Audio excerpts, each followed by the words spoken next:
She believed her money and power gave her the right to crush me, just because I didn't fit her mold.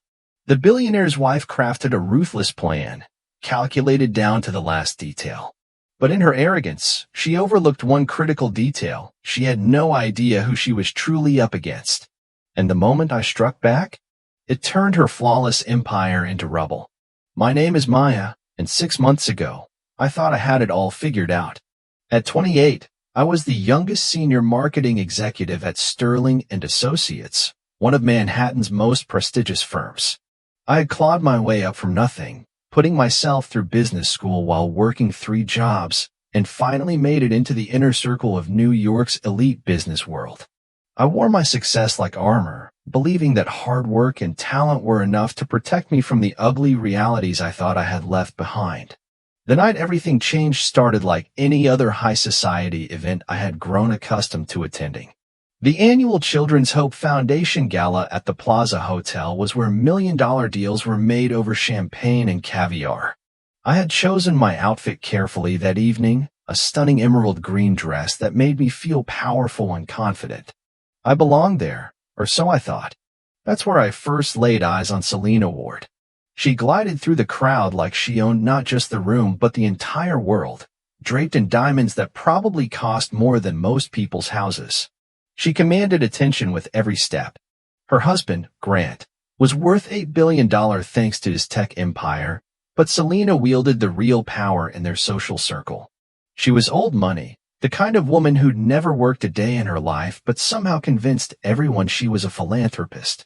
I was networking near the silent auction tables, discussing a potential partnership with a client when disaster struck in the most mundane way possible. Someone bumped into me from behind, and my champagne glass tilted forward, sending golden liquid cascading down the front of Selena's pristine white gown. The entire conversation around us stopped dead. Time seemed to freeze as I watched the champagne seep into what I later learned was a $50,000 custom Valentino creation. My heart hammered against my ribs as every eye in our vicinity turned to witness what would happen next. I immediately stepped forward, my hand shaking as I reached for my purse. "Oh my God, I am so incredibly sorry," I said, my voice barely steady. "Please let me pay for the cleaning or replacement, whatever you need." I'm mortified this happened. But when Selena looked up at me, her ice blue eyes held something that made my blood run cold. It wasn't just anger or annoyance. It was pure, calculated hatred. Her lips curved into the cruelest smile I had ever seen, and in that moment, I knew my life was about to change forever. "People like you," she said, her voice dripping with venom, loud enough for others to hear, "simply don't belong here." The next morning, I woke up replaying Selena's words over and over in my head. "People like you don't belong here."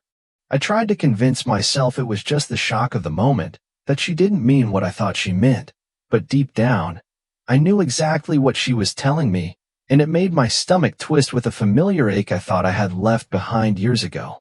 I threw myself into work that Monday, determined to prove that one entitled woman's opinion couldn't touch me.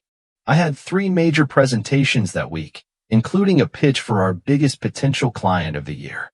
Everything felt normal until my phone rang at exactly 2:47 p.m. I remember the time because I was staring at the clock counting down to my next meeting. "Maya, I need you in my office now." My boss David's voice was clipped and professional, but there was something underneath it that made my palms sweat. David had been my mentor for 3 years. He'd never spoken to me like that before. I walked into his corner office, expecting maybe a challenging new project or a client complaint we needed to handle.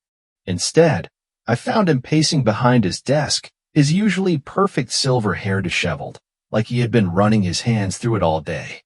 "Sit down," he said without looking at me. "We have a problem." Anders Group had just pulled their account, $2.3 million gone. They had specifically requested that I be removed from all future dealings with their company. No explanation, no warning, just a clean cut that left me staring at David in complete bewilderment. "I don't understand," I said, my voice barely above a whisper. "Anders' presentation went perfectly last month. They loved the campaign concepts." David finally met my eyes, and I saw something there that terrified me more than Selena's cruel smile: pity. They said there were concerns about your professionalism, that you'd been difficult to work with. The words hit me like a physical blow. In 5 years at Sterling and Associates, I'd never had a single complaint about my work ethic or attitude. I was the one they called when difficult clients needed handling, when impossible deadlines had to be met. Difficult me? But that was just the beginning. Tuesday brought another devastating phone call. The Hartwell Corporation, a family-owned business I'd been courting for 8 months, suddenly decided to go with another firm. By Wednesday, the Sinclair Foundation withdrew their interest in our services entirely. By Thursday, I found myself sitting in David's office again, watching him struggle to find words that wouldn't destroy what was left of my confidence.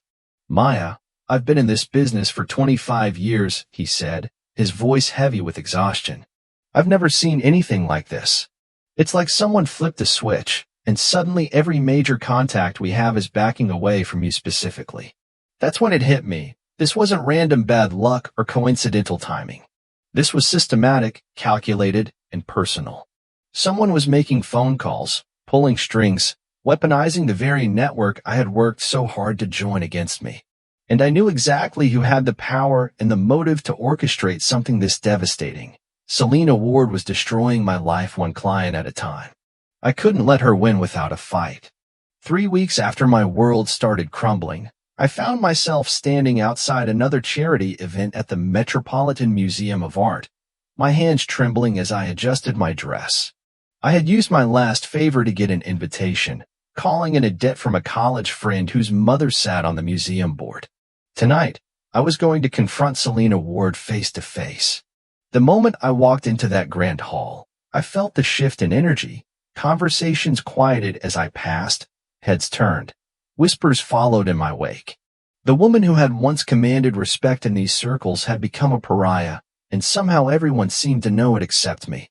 But I held my head high, searching the crowd for that familiar platinum blonde hair and those cold blue eyes. I found her holding court near the Egyptian wing, surrounded by her usual circle of sycophants and social climbers. She was telling some story that had them all laughing, playing the gracious hostess role she had perfected over decades of practice. When she saw me approaching, her smile never wavered, but her eyes sharpened like a predator spotting wounded prey. "Ladies, if you'll excuse me for just a moment," she said, her voice honey-sweet as she gracefully extracted herself from the group. "I believe someone needs to have a word with me." We ended up in the museum's powder room, a marble sanctuary that felt more like a tomb. The ornate mirrors reflected our images back at us infinitely, creating an audience for what was about to unfold. I tried to keep my voice steady, professional, reasonable. "I know what you're doing," I said, meeting her gaze in the mirror as she pretended to touch up her lipstick. "The phone calls, the whisper campaigns, turning my clients against me. This has to stop." Selena set down her lipstick and turned to face me fully, dropping every pretense of civility. Her mask didn't just slip, it shattered completely, revealing something ugly and vicious underneath. "You think you can just waltz into our world and take what doesn't belong to you." Her voice was low and venomous, each word carefully chosen to cut deep. "You people always think you're entitled to spaces you haven't earned." The racial slur that followed hit me like a physical blow, but it was her next move that left me reeling. Without warning, her manicured hand cracked across my cheek with a sound that echoed off the marble walls. The sting was immediate and sharp, but the humiliation burned deeper than any physical pain. "You dare come here and threaten me?" she hissed, stepping closer until I could smell her expensive perfume mixed with the metallic scent of rage. "I own this city, darling. I own the people in it, the businesses, the very air you breathe. Try me again, and I'll destroy what's left of your pathetic little career before you can blink." That's when I noticed the small security camera in the corner, its red light blinking steadily. Everything had been recorded. But somehow, I knew that wouldn't matter, not for someone like Selena Ward. She owned this world, and she just reminded me exactly where I stood in it. 2 months later, I was living in my best friend Nina's spare bedroom, my career in ruins and my savings account bleeding dry. I'd lost everything, my job, my apartment, even my dignity. But Nina refused to let me wallow in self-pity. She'd been digging, using her connections as an investigative journalist to uncover something that would change everything. "Maya, you need to see this," she said one evening, spreading documents across her kitchen table like she was laying out evidence for a murder trial. "Your billionaire socialite isn't just a racist, she's a criminal." What Nina had discovered was breathtaking in its audacity. The Children's Hope Foundation, Selena's precious charity that had made her the darling of Manhattan's philanthropic scene, was nothing but an elaborate money laundering operation. Over the past 5 years, she had diverted nearly $12 million meant for children's cancer research into offshore accounts, all while playing the grieving mother who'd lost her own child to leukemia. The beautiful, tragic story she told at every gala about her daughter's battle with cancer was complete fiction. The Wards had never lost a child. They'd never even had children. It was all a carefully constructed lie designed to open hearts and wallets while she lined her own pockets. "She's been stealing from dying children," I whispered, staring at bank statements and forged medical records. "And Grant has no idea. Look at these signatures. She's been forging his approval on everything." That's when the plan crystallized in my mind. Selena had tried to destroy me using the very networks I'd spent years building, but she'd forgotten something crucial. I was a marketing executive. I knew how to craft a message, how to time a reveal, how to make sure the right people heard the right information at exactly the right moment. The annual Ward Foundation Gala was 3 weeks away. 500 of New York's most powerful people would be gathered in one room, all there to celebrate Selena's charitable work. It would be broadcast live on the Foundation's website, with reporters from every major publication in attendance. It was perfect. I used every favor I had left, called in debts I'd forgotten about, and somehow managed to secure an invitation as someone's +1. I spent those 3 weeks preparing the most important presentation of my life, gathering every piece of evidence Nina had uncovered and organizing it into a devastating expose that would destroy Selena's reputation in real time. The night of the gala, I walked into the Plaza Hotel ballroom wearing the same emerald dress from that first fateful encounter, but this time I wasn't the naive young executive hoping to belong. I was a woman with nothing left to lose and everything to gain.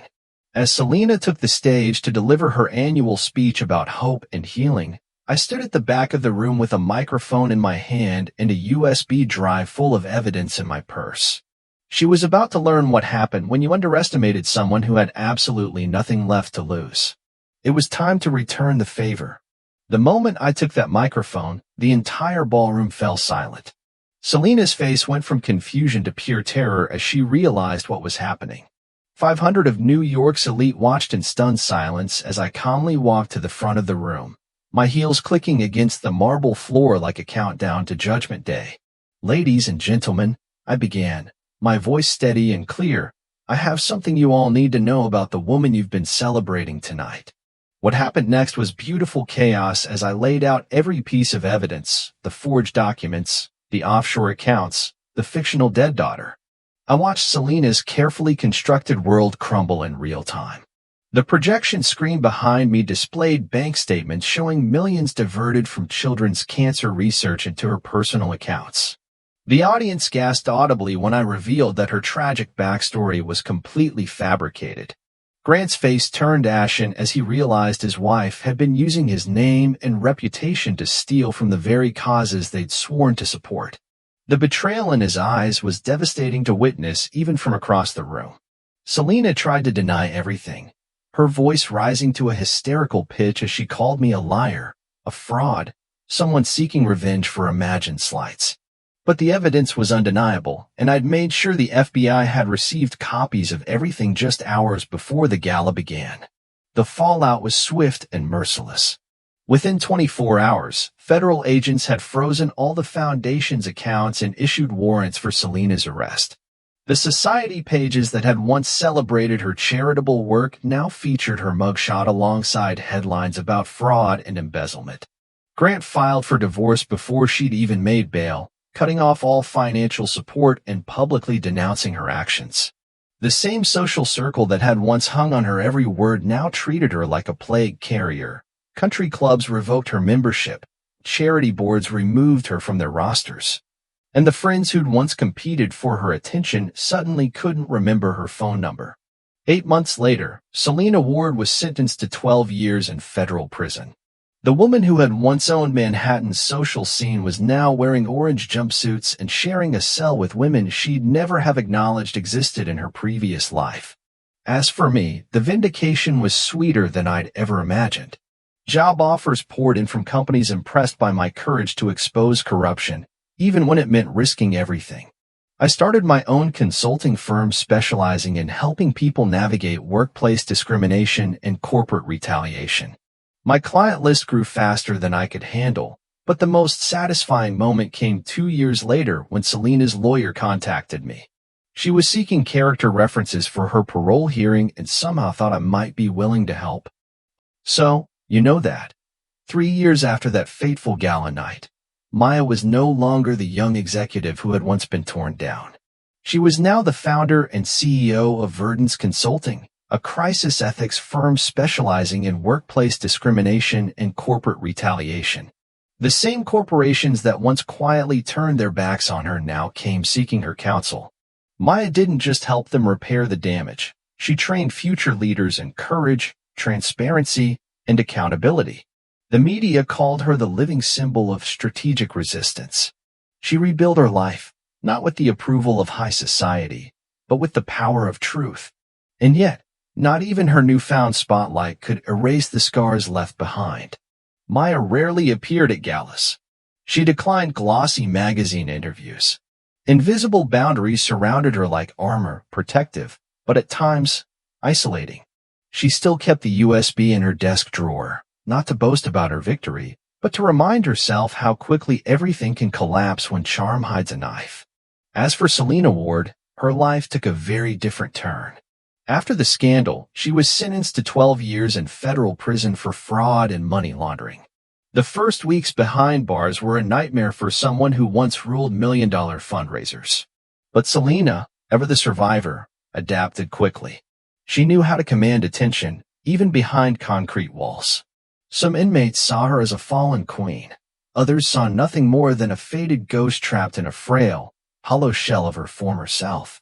Selena never truly admitted guilt. In her eyes, Maya had always been an opportunist who struck at the right time. Letters to her lawyer were still laced with denial and revisionist logic. But in rare, unguarded moments, when no one was watching, Selena would catch her own reflection in the prison mirror. Pale face, short-cropped hair, no makeup, no diamonds. And for the first time in her life, she was silent. No power. No pretense. Just emptiness. The two women would never cross paths again. Yet they remained eternally linked, two opposing forces carved into each other's history. One had risen from ashes to become a beacon for others. The other had fallen from grace, carrying the weight of lessons that power could no longer protect. And when Selena filed her second request for early parole, her lawyer reached out to Maya, hoping for a statement of support. Maya responded with only one sentence, cold, clear, and without remorse. People like her don't deserve second chances. If this story moved you, don't forget to hit that like button, subscribe to the channel, and share this video with someone who needs to be reminded they're not alone, and their voice matters. We'll be back with more stories that reveal the strength behind every fall. Until next time, stay brave, stay loud, and never let anyone write your ending for you.